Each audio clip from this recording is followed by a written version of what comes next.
Hi, my name is Brandy, and this is Break Free, Find Joy, where you learn to show up for yourself so you can show up for your life. And I'm so excited because I have a guest here with me today. This is EJ Wallace. So, EJ, can you tell me a little bit about yourself and what you're passionate about?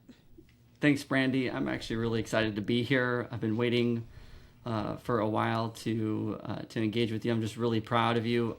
People that don't know, Brandy is my cousin through marriage, and I've just been very impressed to see how she's been able to put herself out there and really inspire people to make joyful changes in their lives. I'm really proud of you. So the first thing I wanted to sort of say about myself is I am an ADHD professional. I was diagnosed in the 1990s, and it's been something that I have been struggling with and sort of working through my entire life. But what it has taught me is that through my professional, personal, and interpersonal life, it's important to identify what drives me, what makes me special, and really move within and through scary things to be able to you know share who I am with the world. So that was a very long roundabout way of saying, I try and reflect that in the work that I do professionally and personally. I love seeing people do scary things that they never thought that they could achieve in the past, and be able to help them see their own worth through their work. Yeah.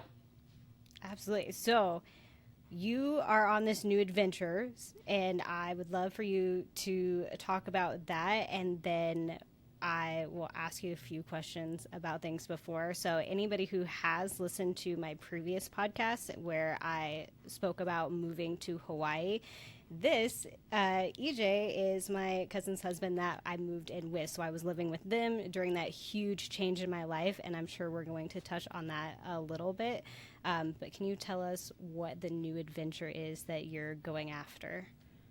Yeah. I spent nearly 20 years in nonprofits, volunteered my way into nonprofit work, and on my way out, I had mostly done volunteer management and engagement advocacy, but I've probably worn every hat from executive director to fundraising in nonprofits.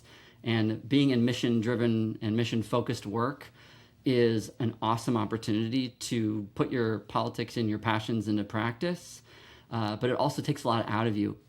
So after about 20 years, I burned out in nonprofit work just because I was pouring so much of myself into it, trying to achieve things for other people, and that was really meaningful. But with the most recent transition, the question that I had for myself is, am I going to be able to put what I tell people into practice in my own life, which is you can do scary things. Yes. Starting my own business, the Wallace Edge, was an opportunity to leverage nearly 20 years of turning doers and achievers into donors and leaders.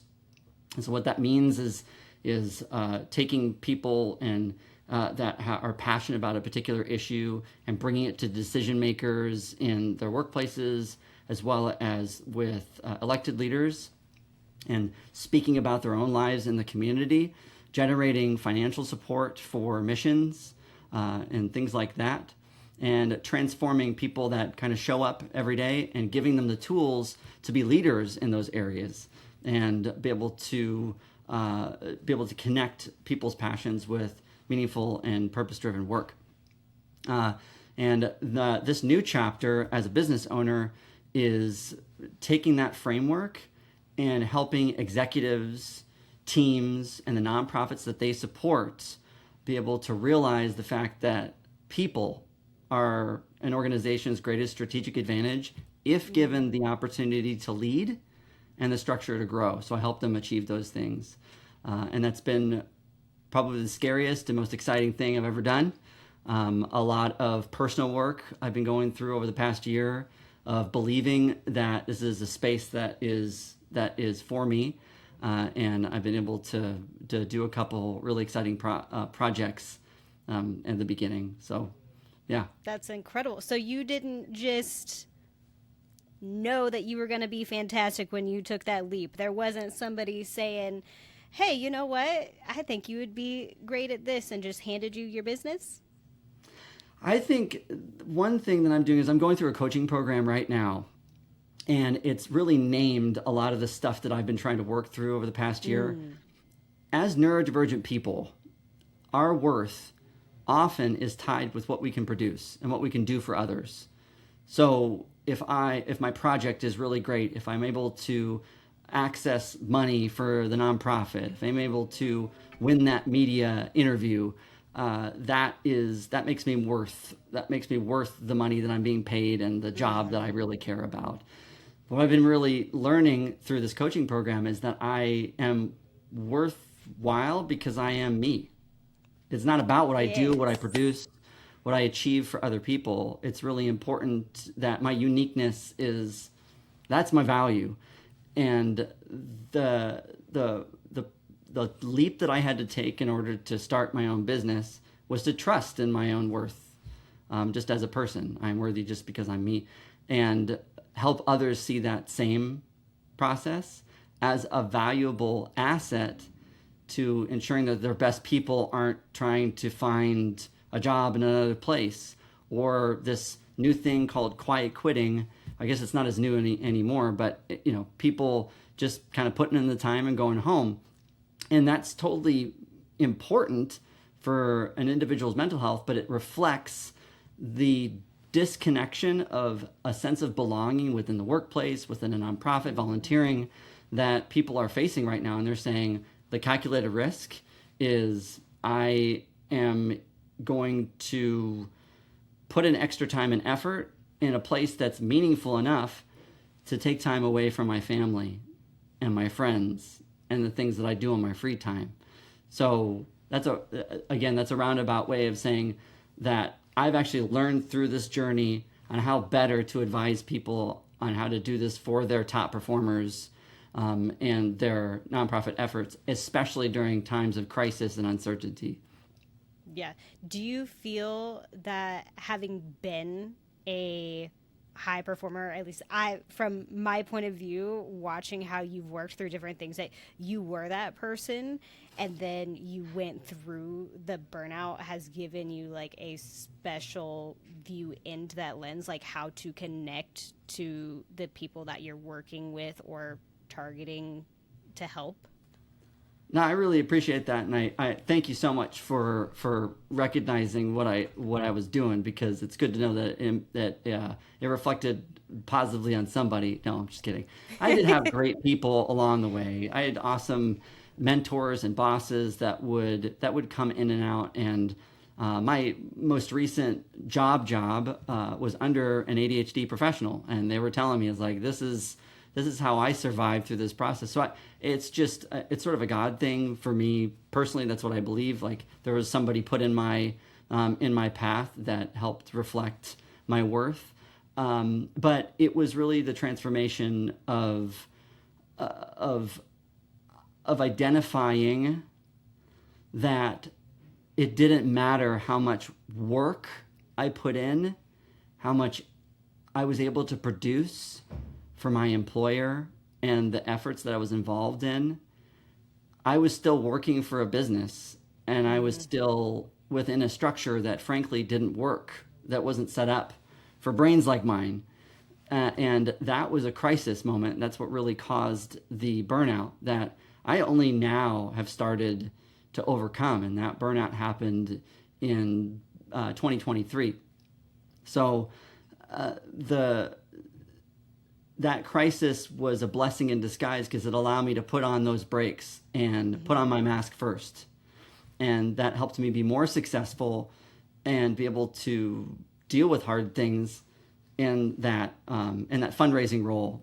That was my last role, fundraising. I was doing fundraising for a refugee resettlement agency during like massive cuts. And I was only able to survive that because I was able to go into a crisis mental health program that taught me the importance of sort of separating myself from what was going on, and being able to take the time that I needed to pause and disconnect myself from the work. Yes. Did that answer your question, huge. I hope? Yes. Yeah. And it's just about how, because I think it's important to look back at where we were. This is something that I've been working on myself in seeing how sometimes, I don't know if you do this, I can look back at my younger self in a very negative light. And it's taken time to look at that and be like, actually, one, it was all growth. Like, I can acknowledge that part of it, but still, when I think about my actual self and the feelings that I have towards the person, I'm like, oh, yeah, I didn't like it. But when I embrace that, I'm like, oh, this is actually the way that I'm going to be able to connect to the people I'm wanting to serve. Like it gives me an insight and connection because I can really say like, hey, I see you and I understand what you're feeling and where you're at. So that way it's easier for us to bond and work together and process things because it doesn't feel like I'm above them. I don't know if you've worked with people where it feels like when they're trying to help you through something, they're more telling you how to do it than they are being with you as you're going through it.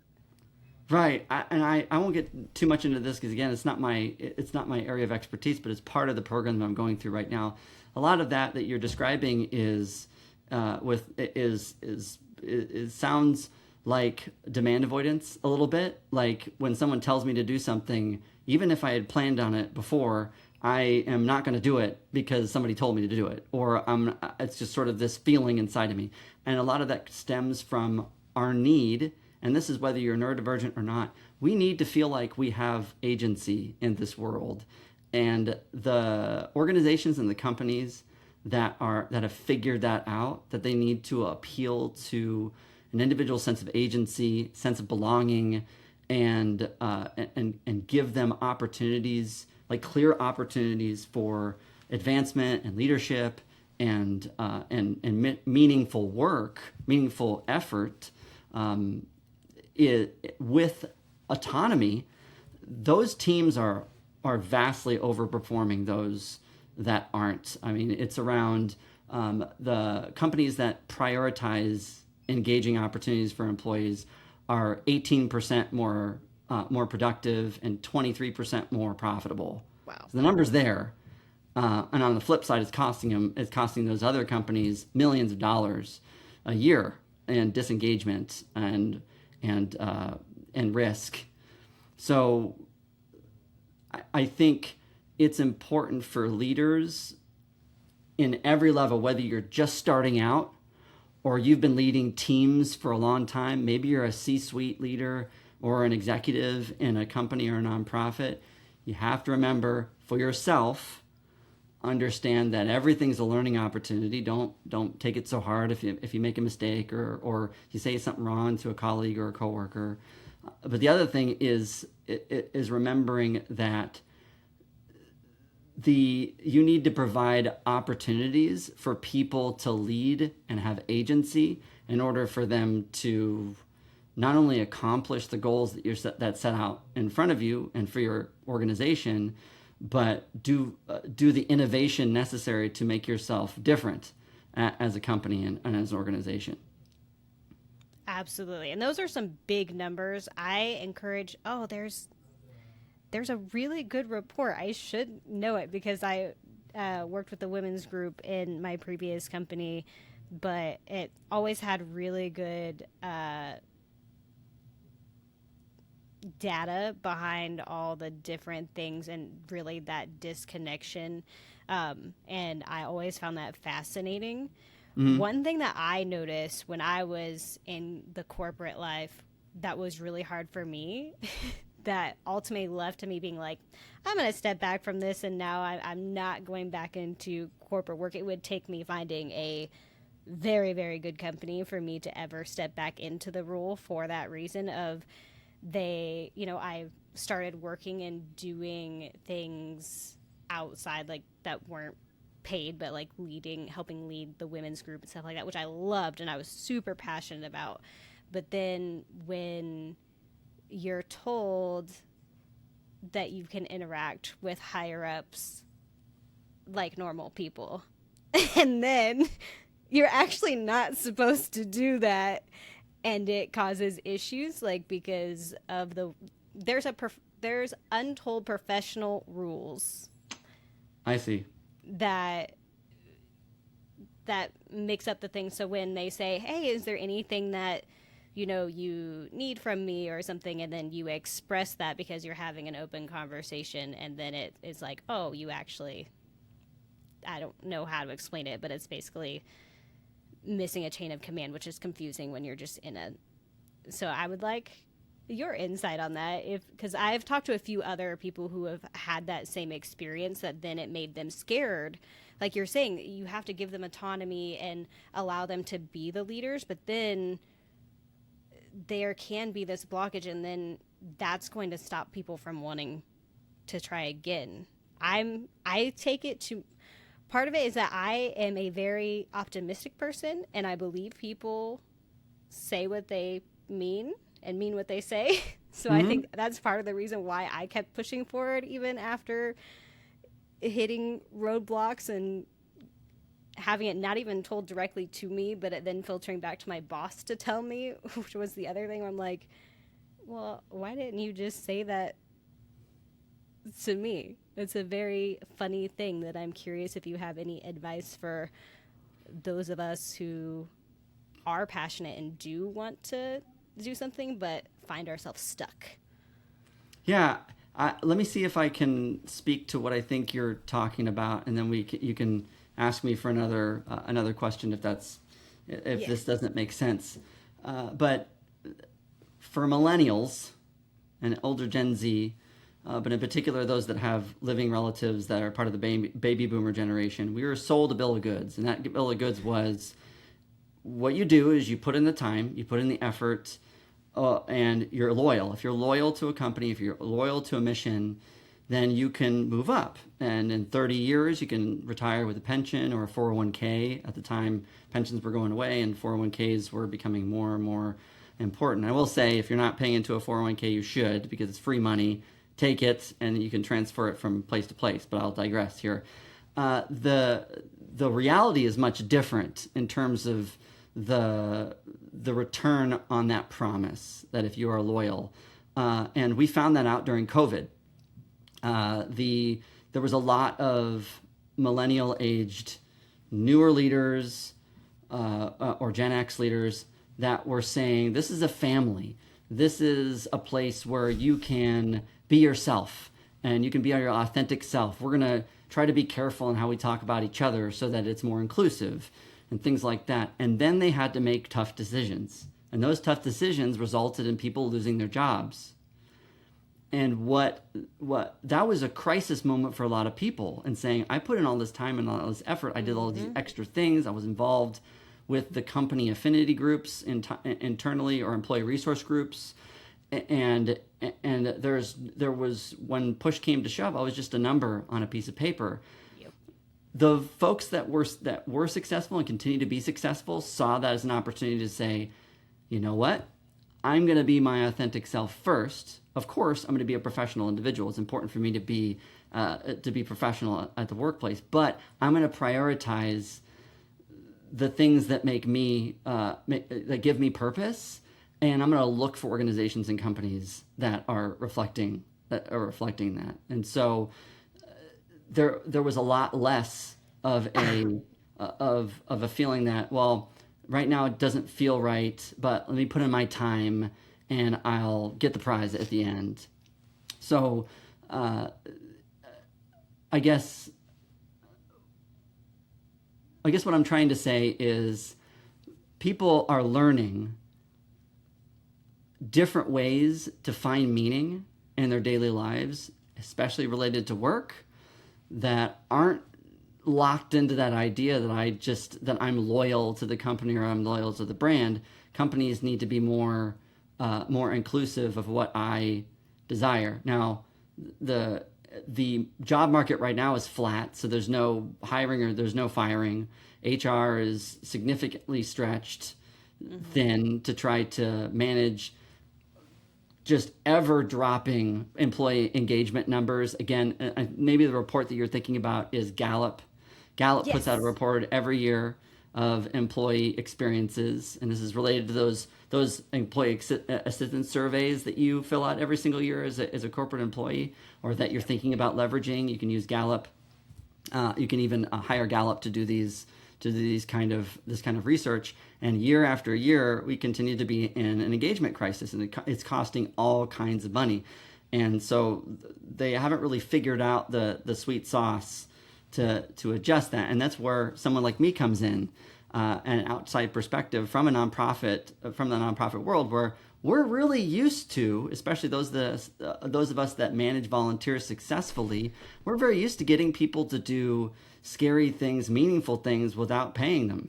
I am not saying you shouldn't pay your people to do meaningful work. They found meaning in other ways, and I was never able to get the level of commitment that was necessary to maintain focus. We had to find creative ways in order to do that from our team. But what that taught me is that you have to find different ways to build community so that people say, when things get hard, I'm not going to leave. That was a long answer. It's going to be hard to cut, but where can I go a little bit further with that for you? What is your advice for someone who notices, like, for me, I don't know that I ever actually reached out to you when I was struggling with that, but that was really hard. And I had a lot of heart-to-heart conversations with my boss of, like, what's the point? Why am I going to keep giving when then something happens and it does feel like, oh, I am just a number, or I am...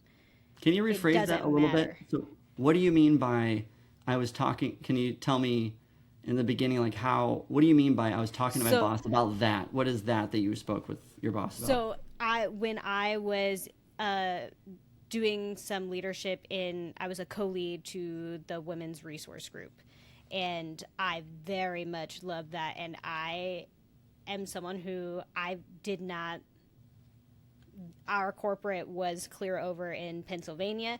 I'm in Iowa. So it's not like I'm in the offices. I'm not part of the, there's always the different office culture versus offsite, I guess is what I'm trying to say.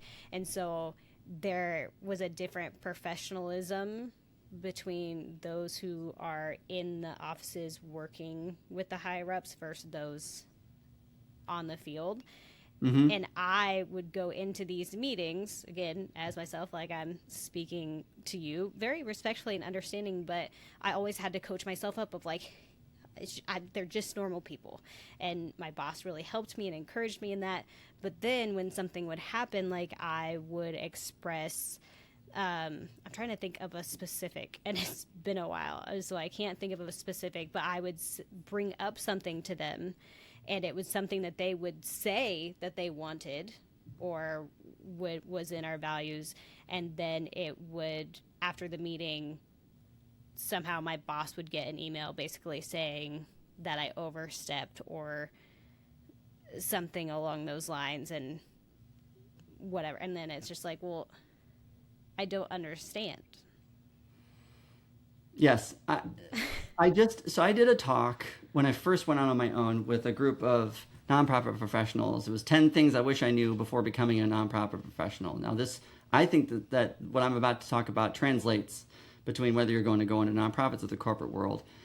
I recommend that everybody take the time on a weekly basis, get a journal or a piece of paper that you're going to stick right on the other side of the computer screen. And those are your wins. So these are the things that you have done as a team, you have done as an individual, especially, that has brought business value to your organization, to your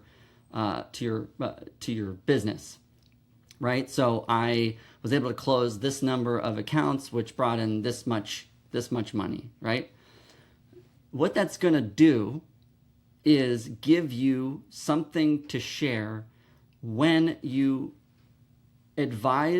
manage up in your leadership, because leadership doesn't want to hear about problems. Leadership wants to hear about solutions, and they want to know how much money it's going to make them or how much money it's going to save them. So that's a really important thing to remember when we have these conversations. And nobody teaches you this when you go in. You're It's just more like, supposed to know. yeah, it's more something that you want to have like in your unit, you're supposed to do your work. They don't teach us how to talk up to people. And those that figure that out get promoted. All right. So I think you have to flip the relationship in your mind beyond just the company that I work for is, and the people and the higher ups are people too. Yes, they're people too, but these are the things that move them, and they want to see results. The other thing is that provides you with a sense of your own wins, so that when you do get pushed back, you can shrug it off easier, because you know that it's not true. You're not overstepping your bounds. You're trying to bring more value to the company and the organization.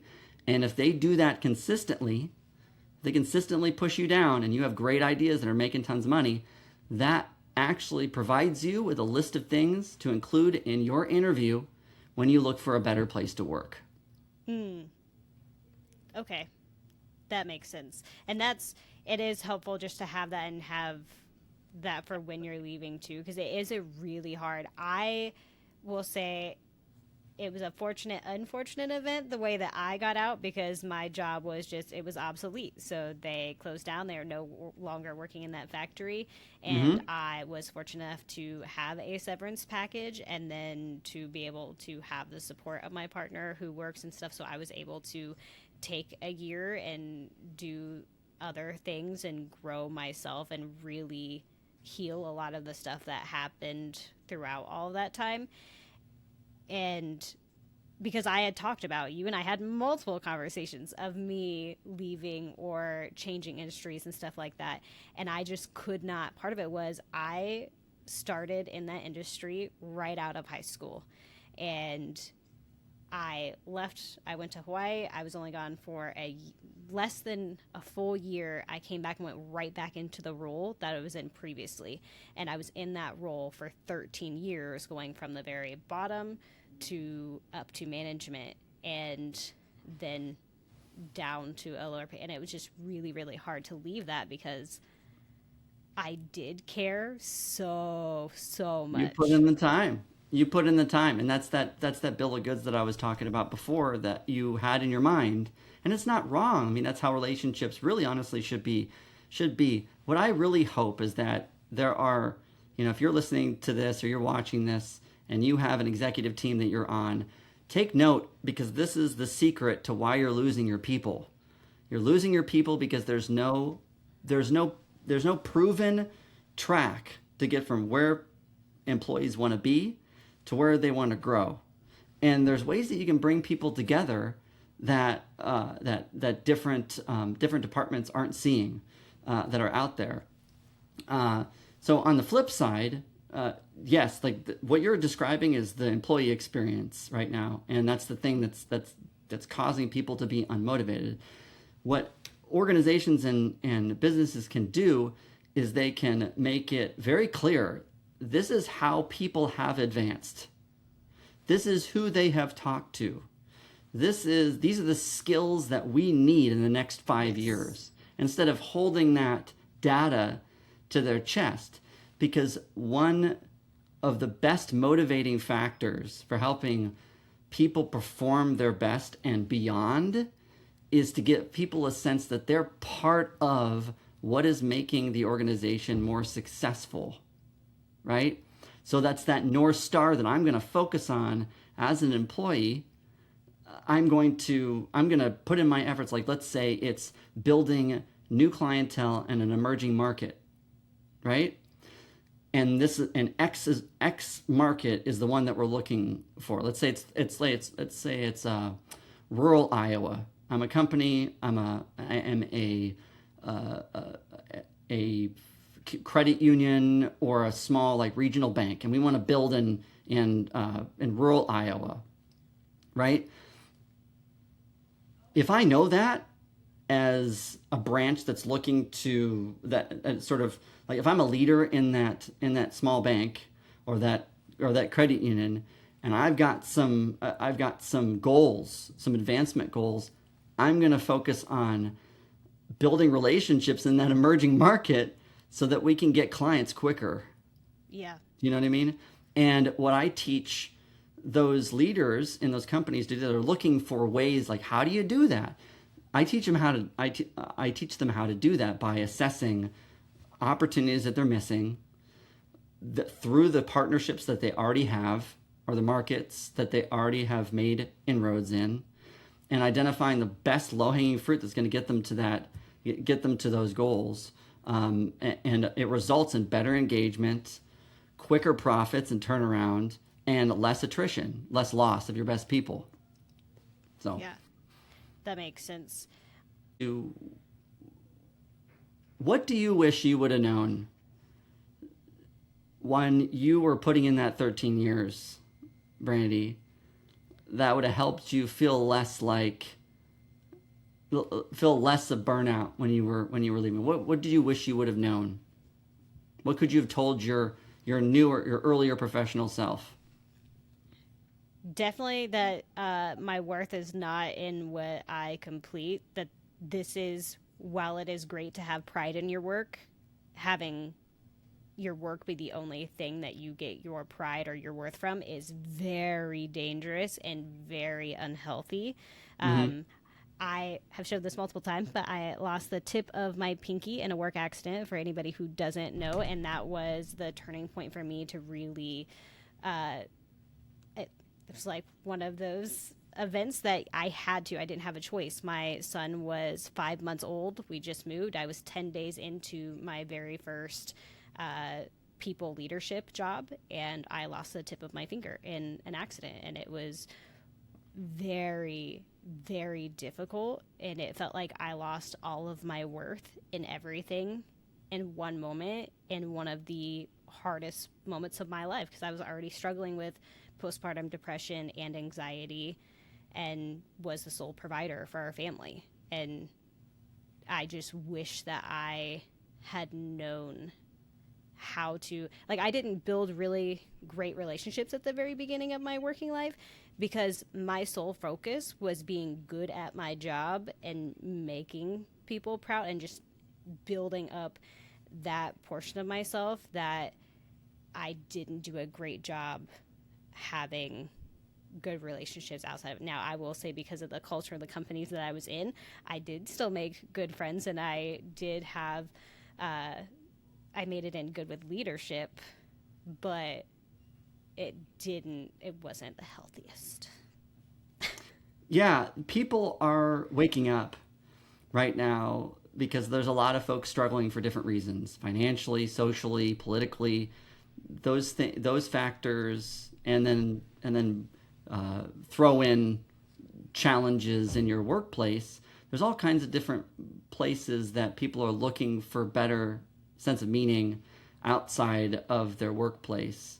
What I hope that, first, I want companies to take note of that, because that's a huge motivating factor to learn a new skill, to get challenged in different ways, to connect with a department that you were not originally privy to. I tell nonprofit leaders this. One way to keep work interesting is to build relationships in departments that you're not in. Sit in on a meeting that you weren't originally scheduled to, in a department that you're interested in learning a little bit more on what the relationship is with your job, but also maybe it's a place that you're looking to advance later on. So I want corporate and nonprofit leaders to sort of remember that.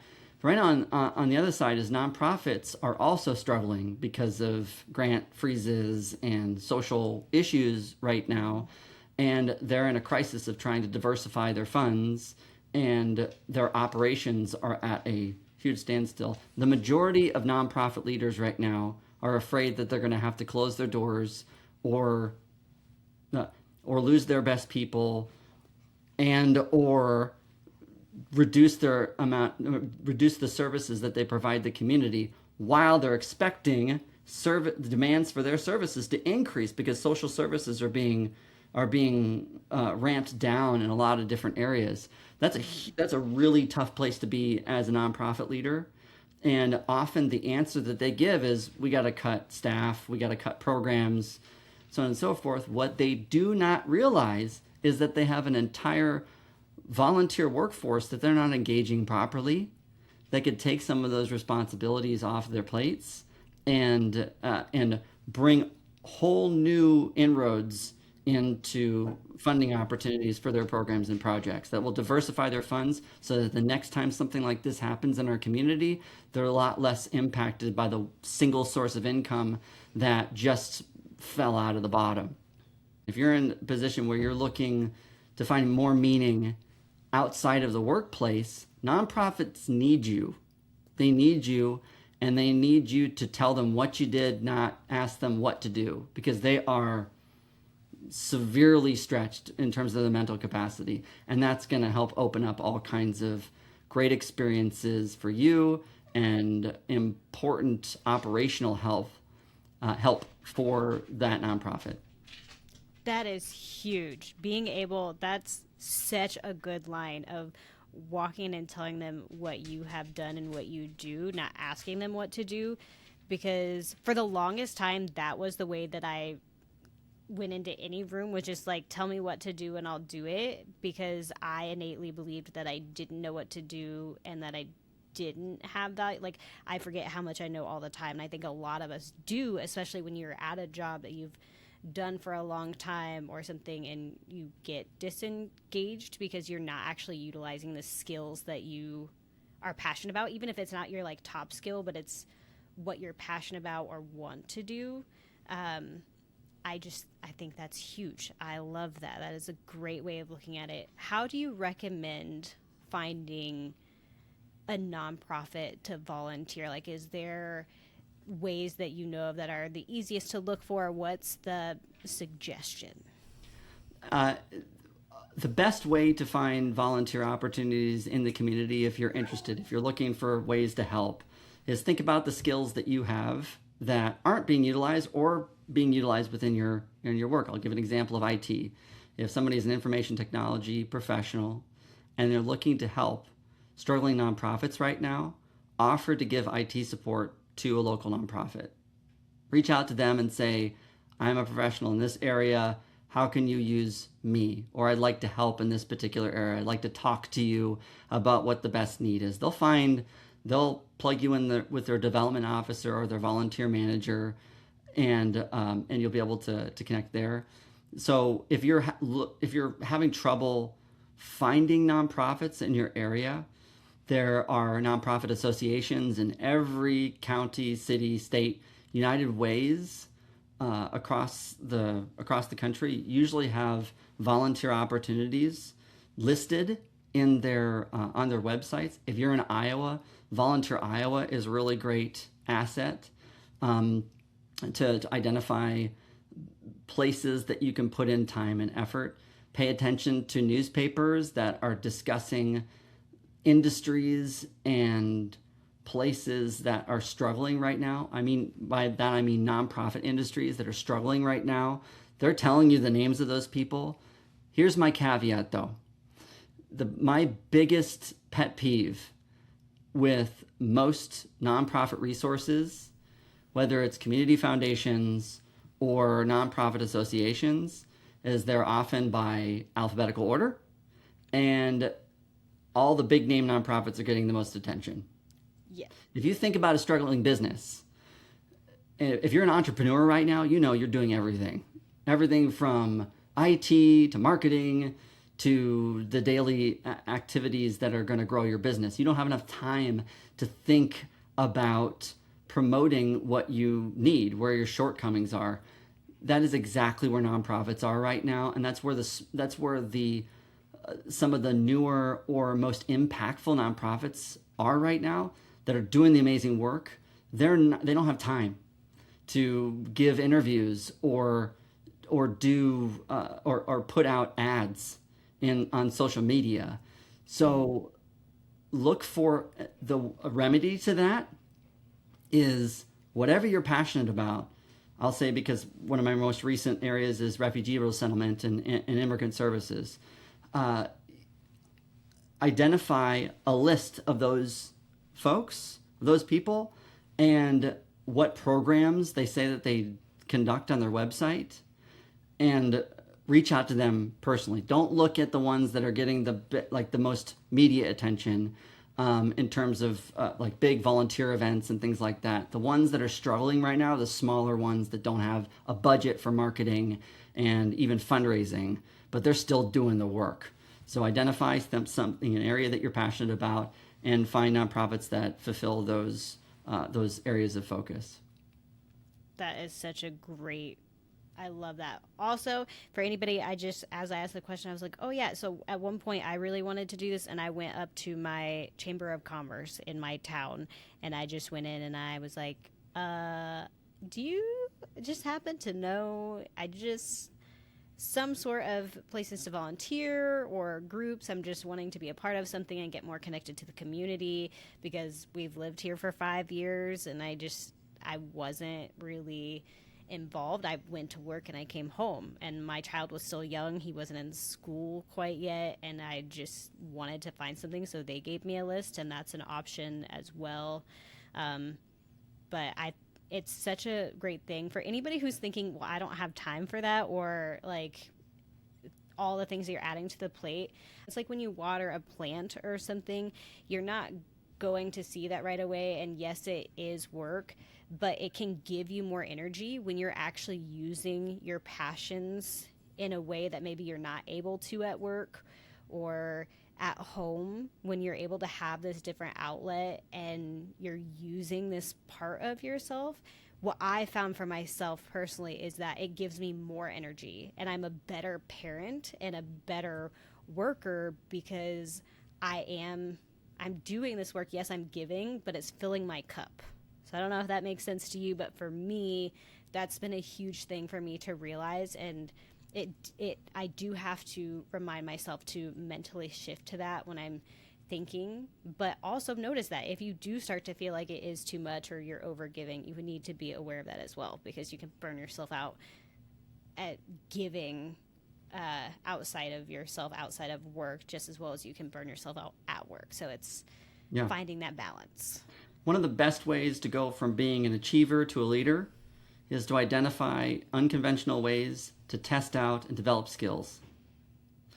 And a place that is really needing that level of initiative are nonprofits right now. It's a great way to, if you feel stuck in your team and you're not developing certain skills, nonprofits need people to learn those skills alongside them. They have something to do, even if it's a couple hours a week, 1 hour a week, whatever, having a conversation or a coffee with a nonprofit leader. You can learn a lot right now in creative ways. So take the bull by the horns that way and make your future. And that's the best way to go from being an achiever, a high achiever, to a leader, is demonstrating how I've developed these skills and I've achieved this outcome for this organization or business. I love that. Thank you so much. We're coming to the end of our time for the interview, and I want to thank you so much for hopping on, for having this conversation. If there was one thing that you could tell your past self, and then also one thing to tell your future self, what would that be? One thing I would tell my past self is everything's a learning opportunity. Don't be so hard on yourself. And you're worth so much more than what you do. You're worth everything just because you are, is what I would tell my past self. What I would tell my future self is, this is a moment in time that feels scary and feels like an adventure. Remember the lessons that you learned along the way, and don't forget the little guy. I love that. Now, if we're going to put stuff in the show notes, but where would be the best place to connect with you if they do want to learn more, or if they know a company, or maybe it's their own company that they would like to work with you? Where would they find you? Yeah, if you're a nonprofit leader or a corporate team that is looking to leverage experience as a way to build a better sense of belonging in your workplace, or build up the capacity of your volunteer team to transform from being a cost to an asset, I would love to talk to you. 15 minutes, a 15-minute conversation. You can book with me via the link that Brandy will put in the show notes. And that's the first step, is identifying the best way that I can help, or where I can refer you to help address the challenges that you're facing. Fantastic. Last thing as we go, can you please, if there's people listening to this who want to do big things and they feel stuck or they think that they can't do it, what is your piece of advice? Maybe think about when you maybe had that feeling for yourself. What's a piece of advice to give them to maybe encourage them or help them in any way?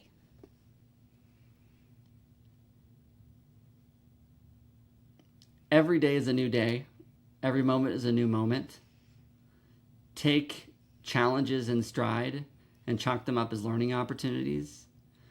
Big things are only big because we feel like we can't accomplish them.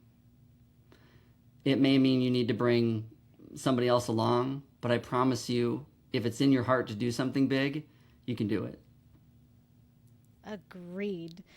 Thank you so much. I hope you guys have enjoyed this episode. Make sure you make your way over to the show notes, check everything out. And if you want to reach out to him, I highly recommend it. And 15 minutes is not a lot of time, and it's going to save you time if it's something that you can actually use. I promise you, I wish I learned that lesson so much earlier. And I hope you guys all have a fantastic week. See you in the next one. Bye.